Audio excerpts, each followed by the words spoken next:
The wrench slipped from my oil-stained fingers and clattered against the workshop floor. Third time today. I was getting sloppy, distracted by the silence that had settled over Station Theta 7 like dust. Most days, I appreciated the quiet. 12 years I'd been running this repair dock on the edge of nowhere, and 12 years I'd enjoyed the fact that the edge of nowhere meant exactly what it promised. Whole weeks without a single ship limping in for repairs. Nothing but me and the machinery and the distant hum of the station's life support systems. I bent down to retrieve the wrench, my knees popping like small arms fire. 43 wasn't old, but it was old enough to feel every hour I'd spent hunched over engine cores and nav systems. Old enough to have a history I'd rather not think about. That was the beauty of Theta 7. Nobody asked questions, nobody expected stories. You showed up, you paid for repairs, you left clean, simple, alone. The proximity alarm hadn't sounded in 6 days. Station traffic control consisted of one half-asleep Viridian, who mainly used his shift to catch up on sleep cycles, so when something did come through the approach vector, you usually got about 30 seconds warning before it was hammering on your bay door, or, if you were unlucky, crashing through it. I got 5 seconds. The entire station shuddered like a drunk stumbling over a curb. My coffee mug, 3 hours cold, jumped off the workbench and shattered. Emergency lights strobed once, twice, then settled into the steady amber that meant something had just made very unauthorized contact with station infrastructure. My bay door was already cycling open, protocol overridden by whoever had just decided that landing permission was optional. I grabbed the plasma cutter from my belt, more out of instinct than actual threat assessment. In 12 years, I'd had 2 genuine security incidents. Both drunk freighter crews who thought closed for inventory meant come on in anyway. This felt different. The ship that had just forced its way into my bay wasn't running lights, wasn't broadcasting ID, and was venting atmosphere from at least 3 hull breaches I could see from where I stood. It was an escape pod. Expensive one too. Corellian make, probably, with those distinctive stabilizer fins that cost more than my entire workshop. It had been white once, maybe silver, but whatever it had escaped from had left scorch marks and what looked like weapons fire across the hull. The pod hit my deck hard enough to crack the ferrocrete, its emergency cushions deploying a half-second too late with a sound like a gunshot. For a moment, everything was still except for the hiss of the pod's coolant systems and the drip of some fluid I really hoped wasn't fuel. Then my common sense caught up with my curiosity and started screaming at me to close the bay door, lock down the shop, and call station security. I made it 2 steps toward the control panel before the pod's hatch blew open. Not opened. Blew. With enough force that it embedded itself in my secondary parts rack 3 meters away. Through the smoke and escaping atmosphere, something moved. Someone. They stumbled out of the pod like they weren't quite sure where their legs were supposed to go, one hand braced against the hull, the other clutching something small and bright against their chest. I saw the crystalline structure first. Even in the harsh work lights of my bay, she refracted illumination like a living prism. Her skin wasn't exactly transparent, more like frosted glass with light moving underneath, patterns that shifted and flowed with what I guessed was her equivalent of pulse and breath. She wore what had probably started as elegant clothing, but now hung in tatters, and her hair, if you could call it that, looked like spun fiber optics, each strand catching and bending light into colors I was pretty sure human eyes weren't designed to process. She took 3 stumbling steps into my workshop, those strange eyes focusing on me with an intensity that made my hand tighten on the plasma cutter. Then she spoke, her voice like wind chimes trying to form human words. "Please, they are coming. I need—" She swayed, the light inside her dimming noticeably. "I need to leave. Can you fix it? Can you fix my ship?" I looked past her at the pod, at the hole punched through its starboard side, at the navigation array hanging by cables, at what was almost certainly a cracked power core leaking radiation that would make the whole bay uninhabitable in about 6 hours if it wasn't contained. "That's not a ship," I said. "That's scrap metal with ambition." She turned to look at her pod, and I saw her shoulders drop in a way that transcended species. Universal language of defeat. "Then I am dead." She said it matter-of-factly, without drama, but something in those words hit me wrong. Maybe it was the resignation. Maybe it was the way she clutched whatever she was holding, like it was the last solid thing in her world. Maybe I'd just been alone too long and forgotten how to ignore someone else's problems. I didn't say I couldn't fix it, I heard myself say. I said it's scrap. There's a difference. Her head snapped back toward me so fast I heard her neck structure creak. You can repair it. How long? I can pay. Don't care about payment. I was already moving toward the pod, my diagnostic scanner in hand, running calculations in the back of my mind. Care about whether you're bringing trouble to my station? Those scorch marks are fresh. Military-grade weapons. Someone wanted you very dead. Yes. I waited for elaboration. None came. I glanced back at her and found her watching me with an expression I couldn't quite read through the crystalline features. Not pleading, not demanding, just waiting. Like she was used to disappointment. 3 minutes, I said. What? Give me 3 minutes. I can get you jump capable. Won't be pretty, won't be safe long-term, but it'll get you out of this system. I didn't wait for her response. The pod's primary power coupling had sheared clean through. That was the big problem. The hull breaches were actually cosmetic. Wouldn't matter for the short jump she'd need to clear station space. Nav array was damaged, but I could bypass it, slave the controls to the backup system. The power core, though, that was delicate work. My hands moved on autopilot, the kind of automatic competence that comes from doing the same essential task 10,000 times in different configurations. Bypass the safety interlocks, reroute the plasma flow, shore up the magnetic containment with a portable field generator that I usually used for my welding setup. It wasn't elegant. It definitely wasn't up to code. But it would work. How are you doing that so quickly? I'd almost forgotten she was there. She'd moved closer, standing just behind my shoulder, her presence a warm, static charge against my back. Up close I could hear her, not breathing exactly, but a soft resonance like she was humming at a frequency just below hearing. Practice, I said. Hand me that spanner. No, the other one. That's a torque driver. She picked up the spanner like it might bite her, but placed it in my palm with surprising gentleness. Her fingers brushed mine for a half-second, and I felt that static intensify, almost electric. I have never seen anyone work like you do, she said softly. Like the machine is speaking to you. Machines make sense. They break in predictable ways. You fix the problem, they work. Simple. Nothing in my life has ever been simple. I grunted, routing the last of the power connections through the emergency backup. Then you've been living wrong. The pod hummed to life, its core stabilizing with a sound like a satisfied sigh. I ran one more diagnostic scan, watching the readouts crawl across my handheld. Green across the board. Well, yellow-green. Barely amber in a few spots, but functional. 2 minutes 50, I said, standing and wiping my hands on my coveralls, which only redistributed the grease. Your flight ready. She stared at the pod, then at me, then back at the pod. The light moving under her crystalline skin pulsed brighter. I do not understand. Why would you help me? You do not know who I am. You do not know what helping me might cost you. I shrugged. Don't care who you are. Doesn't matter to me. You needed something fixed, I fixed it. That's what I do. I am not my business. I turned away, heading for my workbench and the cooling cup of coffee I'd need to replace. Bay door will open automatically when you fire up the engines. I'd suggest you don't stick around. Whatever you're running from leaves a signature trail, and I'm guessing they can follow it. Silence behind me. Long enough that I almost turned to see if she'd left. Then, quietly, what is your name? Marcus. Just Marcus. Just Marcus.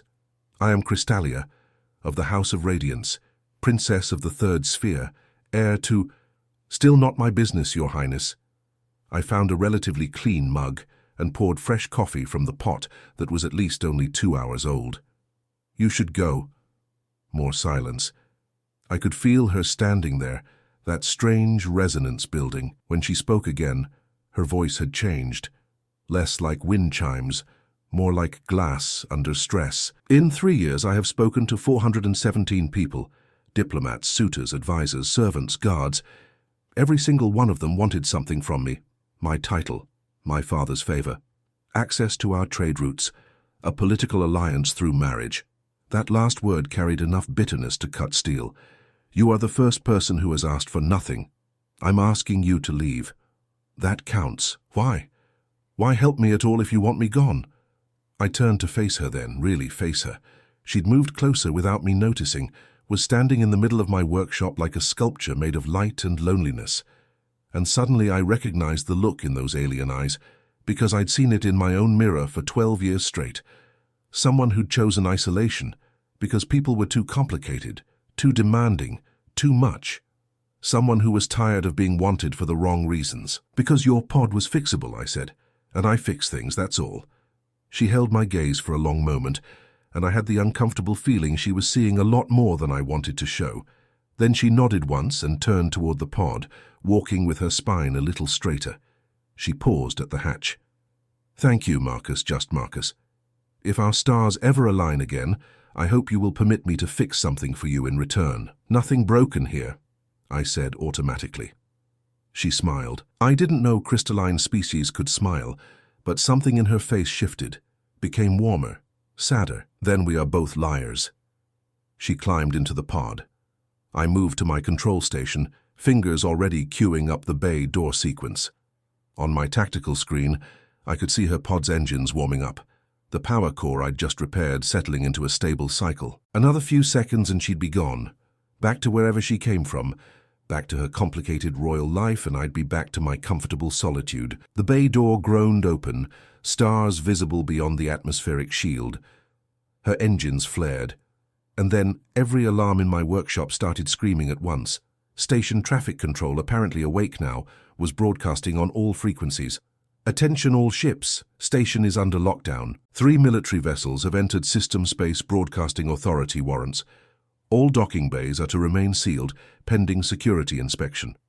On my display, I watched 3 sleek warships drop out of FTL, their hulls painted in colors I didn't recognize, but their weapons arrays very clearly visible. They were moving fast, already hailing the station, and I didn't need to be a tactical genius to know exactly what they were here for. Crystalia's pod hadn't even cleared my bay. My hand was on the door control. One button. Close the bay, trap her inside, make this not my problem. Let station security handle it. 3 warships meant military, meant authority, meant this was way beyond some mechanic's pay grade. She was a runaway princess with family problems.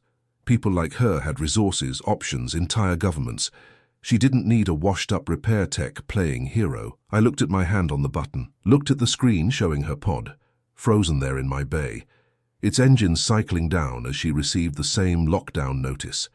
Looked at 12 years of carefully constructed solitude and the simple, uncomplicated life I'd built from the wreckage of my past. Then I looked at the secondary screen, the one showing the warship's approach vector, and I saw the targeting arrays going active. Not hailing frequencies, not boarding protocols, targeting. They weren't here to bring her home. They were here to make sure she never made it anywhere. Damn it, I said to the empty workshop. Damn it! I hit the bay door close button and activated my station's ancient, barely functional defensive screen. It wouldn't stop a military-grade attack for more than maybe 30 seconds, but 30 seconds was 27 more than nothing. The bay repressurized. Crystalia's pod just sat there, engines idling. I opened the comms. Out of the pod, now. Marcus, what are you? Out of the pod and into the workshop, move. We've got maybe 2 minutes before those ships decide my bay door is more of a suggestion than an obstacle. I heard the hatch cycle, saw her stumble out, confusion, and something that might have been hope warring in her crystalline features. She ran toward the workshop's inner door as I activated every security protocol this old station had. She burst through the door. You were going to let me leave. Why did you stop me? Because those ships aren't here to talk. I was already pulling up the station schematic, looking for options I knew I wouldn't find. Theta 7 was a civilian repair station, barely armed, definitely not equipped to stand up to 3 warships. What did you do, Your Highness? Who wants you dead badly enough to send a kill squad? I ran. She said it simply, like that explained everything. When I just stared at her, she continued. My father arranged a marriage, political alliance. The Castorian Empire has resources we need, trade access, military support against our enemies. All it costs is me. That's how royal marriages work, I said, not unkindly. Strategy over sentiment. The Castorian Emperor is 73 years old, has killed 2 wives already, and collects rare species like trophies.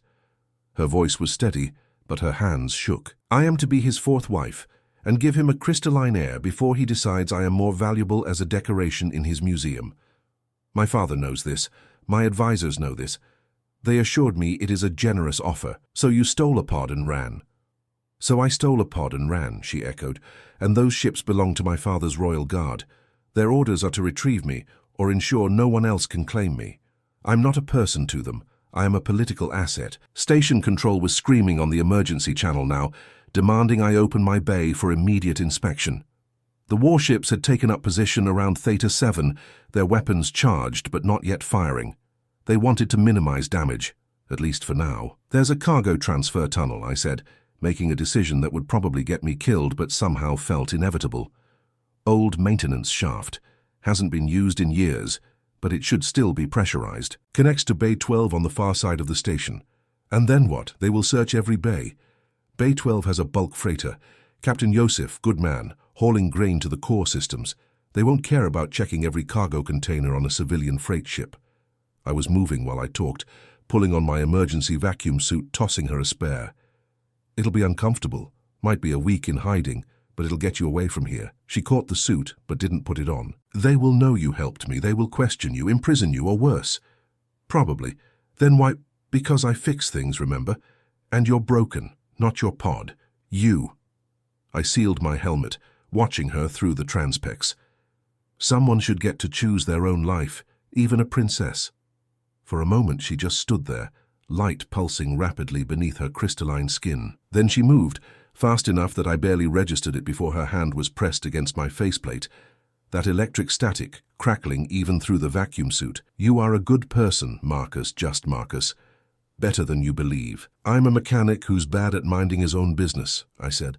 Now suit up, we're on the clock. The maintenance shaft was exactly as pleasant as I remembered, which is to say barely functional, and smelling like recycled air that had been recycled several times too many. We moved in silence, Crystalia following close enough that her suit light reflected off my back. Behind us I could hear the distant sound of cutting torches.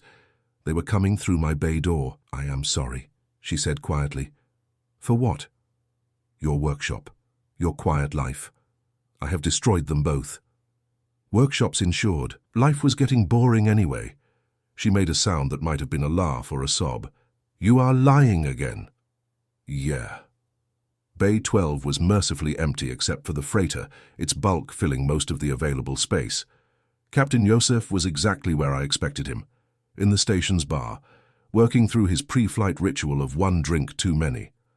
I used my override codes to access his cargo bay, cycling through the airlock and into the cavernous hold filled with containers of grain. This one. I pointed to a container near the back, one of the larger units. It's only half full, environmental controls for sensitive cargo.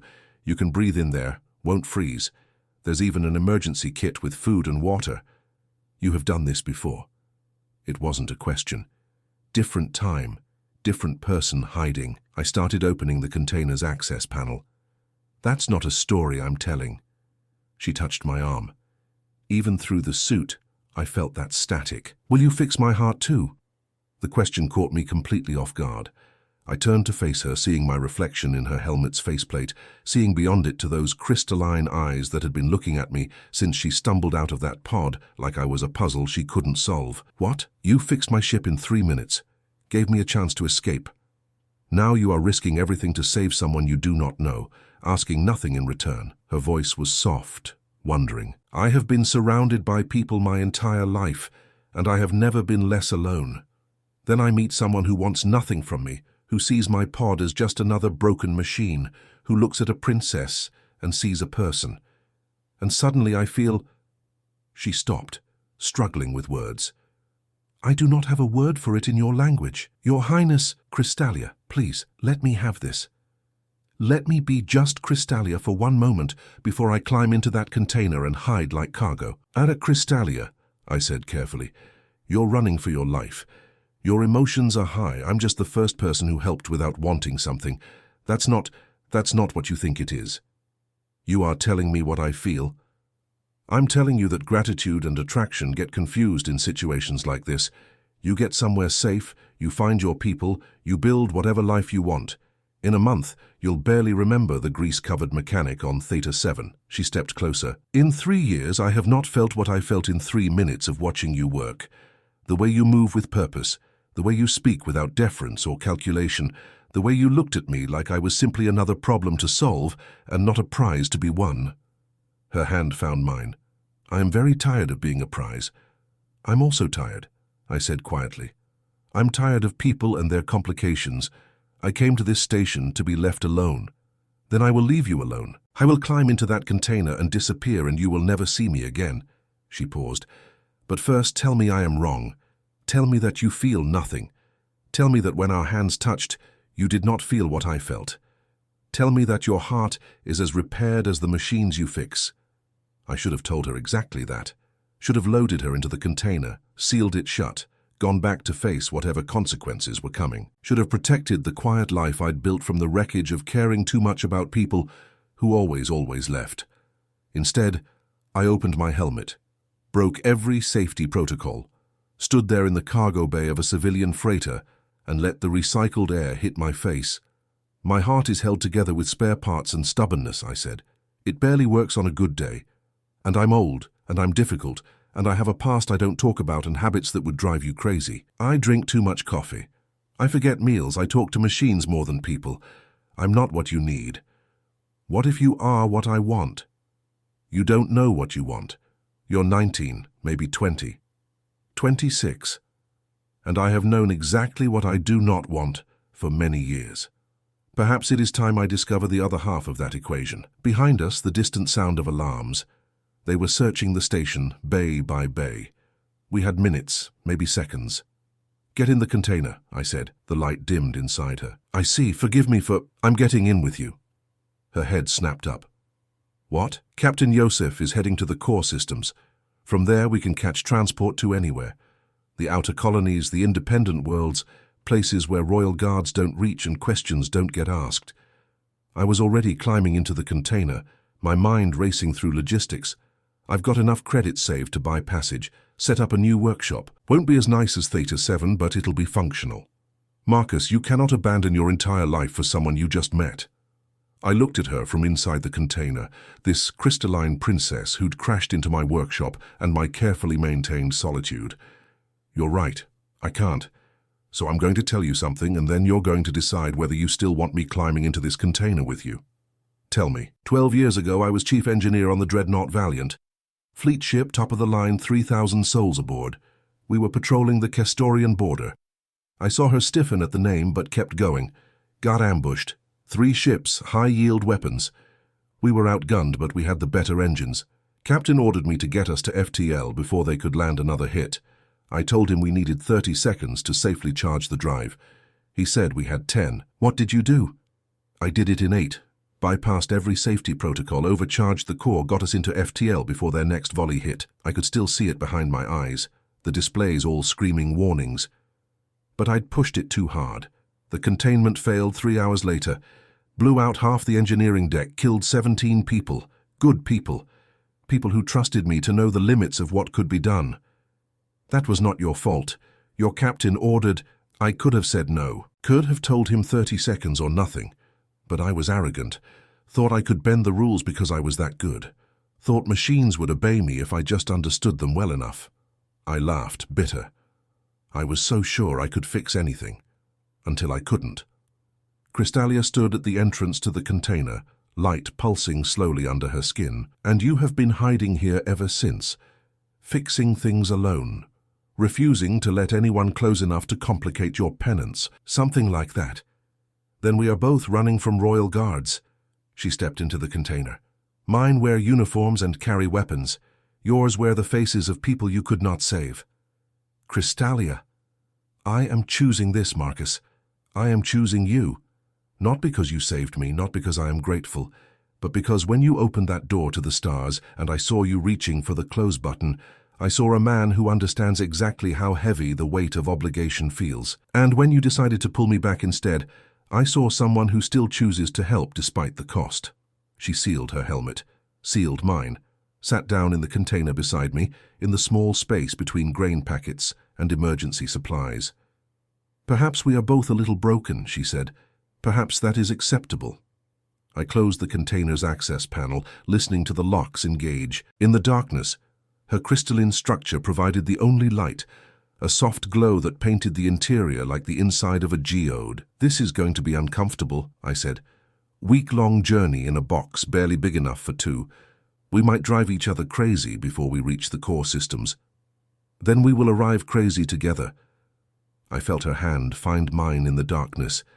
That electric static again, but steadier now, almost comfortable. "What happens when we reach the core?" she asked. "I don't know. Find transport outward.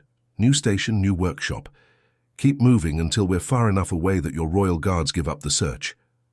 And then? And then I guess you figure out who Crystalia is when she's not being princess of the third sphere. I figure out who Marcus is when he's not hiding from 17 ghosts. That sounds terrifying." "Yeah. Good." I heard the smile in her voice. I am tired of safe choices made by other people. The freighter's engines rumbled to life beneath us. Through the container walls, I heard the automated launch sequence initiating. Captain Yosef would be back aboard now, probably too drunk to notice his cargo manifest had grown by 2 passengers. In a few hours we'd be in FTL, unreachable and untraceable. "Marcus? Yeah? Thank you for seeing me. The actual me, not the title or the asset or the prize. Just me." I squeezed her hand. "Thank you for crashing into my workshop. It was getting too quiet anyway." She laughed, the sound like chimes in the darkness. "Liar." "Yeah." The freighter shuddered as it cleared the station, gravity shifting as we oriented for the FTL jump. In the absolute darkness of the container, Crystalia's glow intensified, patterns moving under her skin like a language I was just beginning to learn to read. "Will you teach me?" she asked. "How to fix things? Ships and engines and broken machines?" "Why?" "Because you love it. I can hear it in your voice when you talk about repairs and systems and how things work. I want to understand what you love." Something in my chest, held together with spare parts and stubbornness, shifted, not breaking, the opposite. "Yeah," I said. "Yeah, I can teach you. And I will teach you about crystalline culture, our music, our art, the way we refract light to communicate emotion. All the things my tutors tried to teach me that I never cared about until I found someone who might want to know, not because it is useful, but because it is mine." Deal. The FTL drive engaged with a lurch that pressed us against the container walls. Stars stretching, space folding, everything we were running from falling away into distance and time.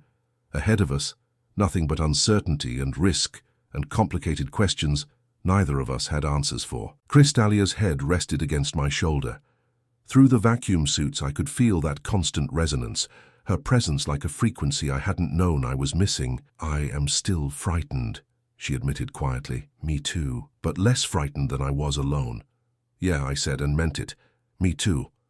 In the darkness of the cargo container, hurtling through FTL toward an unknown future, I did something I hadn't done in 12 years. I let myself hope that maybe, just maybe, some broken things were meant to be fixed together rather than alone. 3 months later, I was elbow deep in a Jovian bulk hauler's engine core when Crystalia poked her head into the workshop.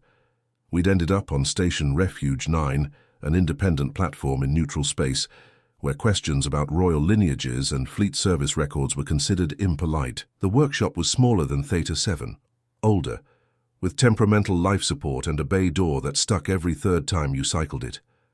I'd never been happier with a workspace in my life. "You have a customer," Crystalia announced, her human speech nearly perfect now, only the slightest resonance betraying her crystalline nature. "Tell them I'm busy." I did. "They say it is urgent." "It's always urgent." She walked into the workshop proper, moving with the easy confidence of someone who'd learned where every tool belonged and which deck plates were loose. She'd taken to wearing practical work clothes, though she'd refused to give up the prismatic scarf she'd woven from her own fiber-optic hair, said it reminded her that she was choosing this life, not running from the old one. "He is offering triple rate for a simple nav computer calibration," she said. "I am suspicious." That got my attention. I extracted myself from the engine core and wiped my hands on a rag that had given up on cleanliness weeks ago. What kind of suspicious? The kind where his ship is too nice for this station and his story about just passing through is unconvincing. 3 months and she'd already developed good instincts for the repair business. I grabbed my scanner and headed for the bay entrance. "Where is he?" "Bay 3. I told him you would need 20 minutes to finish your current job." "I was 30 seconds from finishing." Yes, but now we have 20 minutes to decide if this is trouble. She'd learned that from me too. Always give yourself time to think before committing to a decision. Made me simultaneously proud and concerned that I was teaching a princess how to be paranoid. We used the maintenance corridor to reach the observation deck overlooking Bay 3. The ship was exactly as Crystalia described. Too nice. Diplomat-class transport, the kind that usually had military escort. Its registry was civilian, but the hull modifications looked military-grade. Could be legitimate, I said, not believing it. Could be, Crystalia agreed, also not believing it. The ship's captain was visible through the bay windows. Older human, well-dressed, carrying himself with the kind of authority that suggested he was used to being obeyed. He was speaking to someone on his comm unit, too far away for us to hear but clearly agitated. We could ignore him, Crystalia suggested. Claim we are too busy. Could. I watched the captain pace, watched his body language. Not threatening, worried. But you said triple rate, that's good money. We do not need money that badly. No, I admitted. But he might need help that badly. She looked at me, light pulsing slowly beneath her crystalline skin. In the pattern I'd learned meant affection mixed with exasperation. You are going to help him, aren't you? Probably going to regret it. Almost certainly. We went down together, emerging from the workshop side by side. The captain spotted us immediately, relief washing over his features. Are you Marcus? He asked. I was told you are the best mechanic on this station.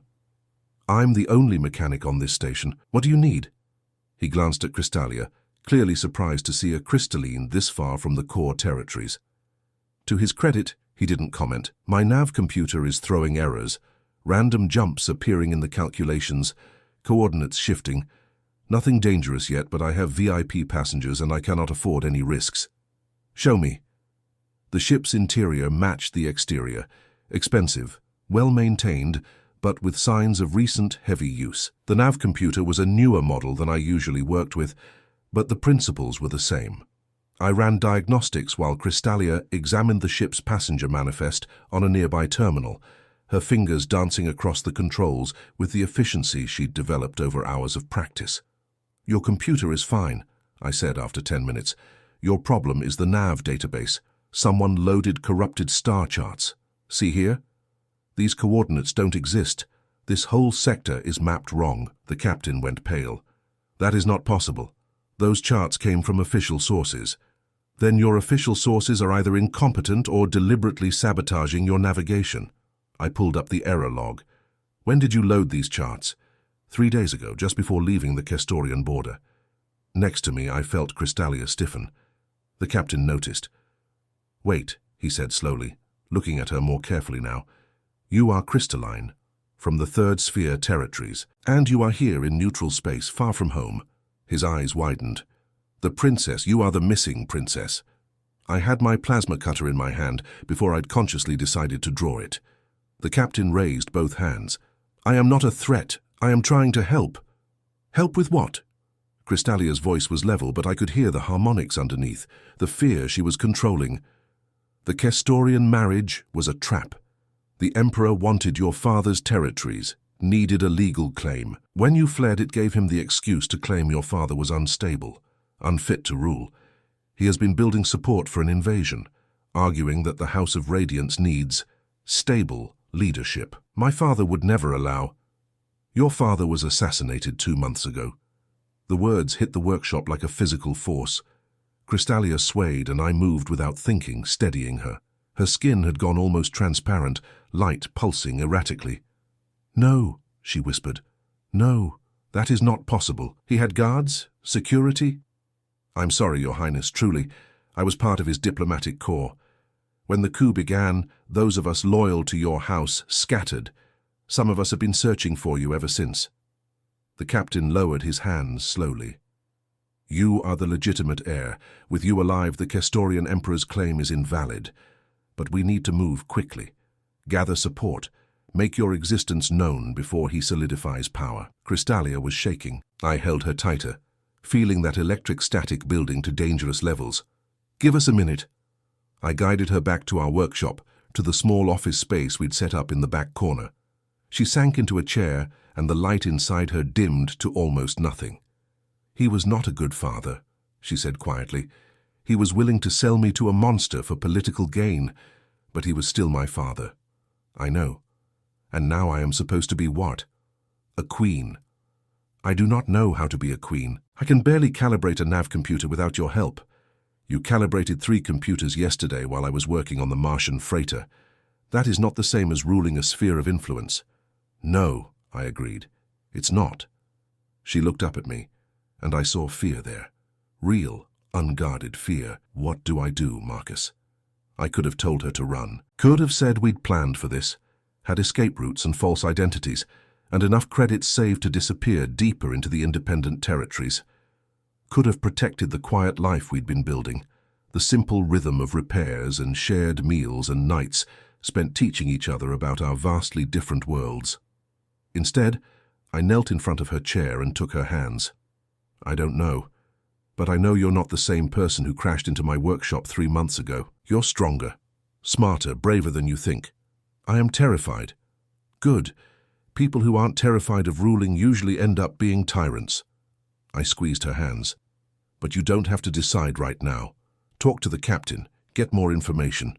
Figure out what you actually want, not what everyone else expects." "What do you want?" "Doesn't matter what I want. This is your choice." "It matters to me." Her hands tightened on mine. "In 3 months I have learned that I enjoy fixing things almost as much as you do. I like the satisfaction of taking something broken and making it functional. I like the simplicity of problems with clear solutions. I like the quiet." She paused. "I like who I am when I am with you. You can still be that person." "Can I? Can you be a queen's consort and also a grease-covered mechanic who talks to machines?" The question hung in the air between us. I thought about the Valiant, about choices made under pressure, about the weight of responsibility I'd spent 12 years trying to escape. Honestly? I don't know. Maybe.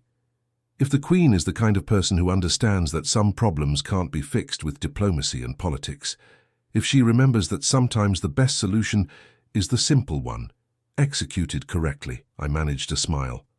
"And if she keeps paying me triple rate for rush jobs," Crystalia laughed, though it came out more like a sob. "You are supposed to tell me what to do. You're supposed to have a clear answer." "I fix machines, remember? People are more complicated. You also told me that people break in predictable ways. Fix the problem, they work." That was about machines. Was it?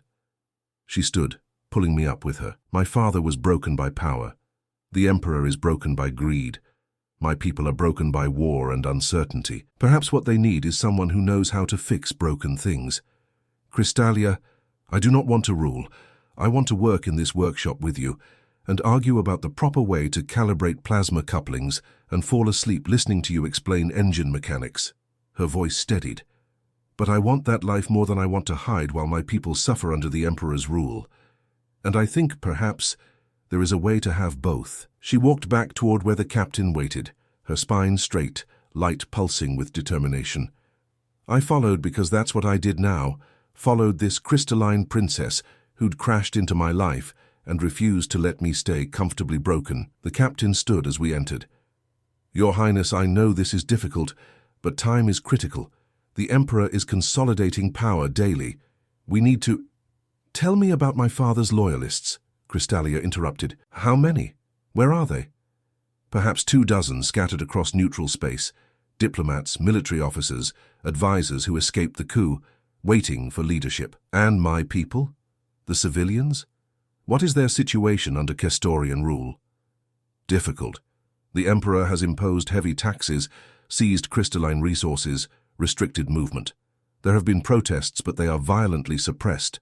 Crystalia nodded slowly. "Then I will need to be seen, need to prove I am alive and claim my throne, but I will do it on my terms, not the Emperor's. Your Highness, with respect, you are in no position to dictate terms. The Emperor has ships, armies, and I have Marcus." Everyone turned to look at me. I raised an eyebrow. "Explain," I said. "The Emperor has military force, but military force requires logistics, supply lines, fuel, maintenance, repairs. Ships break, computers fail, engines need servicing." Her eyes were bright now. that brilliant inner light fully restored. What if those problems began happening more frequently? What if nav computers developed errors? Power cores required constant recalibration. Weapons systems mysteriously failed diagnostic checks. I understood immediately. Sabotage. Not sabotage.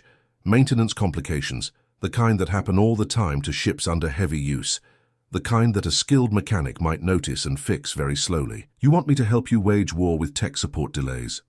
I want you to help me wage war without killing anyone. The Emperor's forces are not the enemy. They are soldiers following orders. But soldiers cannot fight if their ships do not work. And while they are stranded in repair bays, my people can organize, resist, prepare. The captain looked stunned.